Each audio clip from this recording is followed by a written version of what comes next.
Yeah, I weirdly think this game comes at a solid point for like this offense in general to just be like, okay, you've gotten 2 weeks now to look at to be pressured and figure out how to run an offense and get past getting pressured. And so yeah, I mean I think going into this, I've kind of already okay, I think Sydney's going to get at Dylan once. They're going to get up at least like two sacks. Like there's going to be that on Saturday. They've done this every game at this point.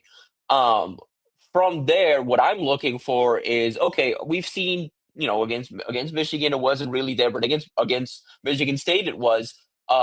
There's a pocket for Dylan to climb into that he sometimes isn't doing it. There are times where Dylan could deliver the ball a little faster. I think Dana, owned some of that too of a play call. I think in general this offensive staff and this offense in general through these last 3 weeks, including the bye, has gotten an idea of how they want to react to pressure, how they want to kind of adjust when they have to throw hot and when they have to move hot.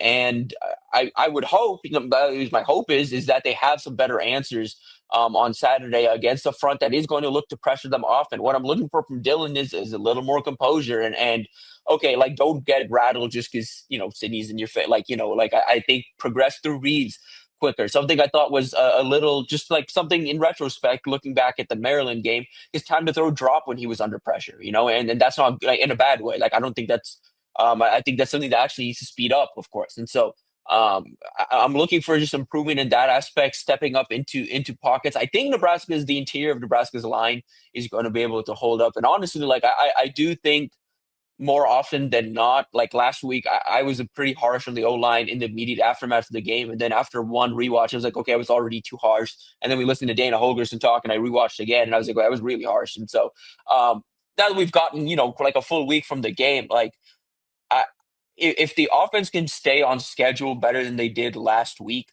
I don't think, and that's not on the O line. If the offense can stay on schedule, and kind of move the change and make things easier for themselves, I don't think it will come down to the O line like it did at times last week.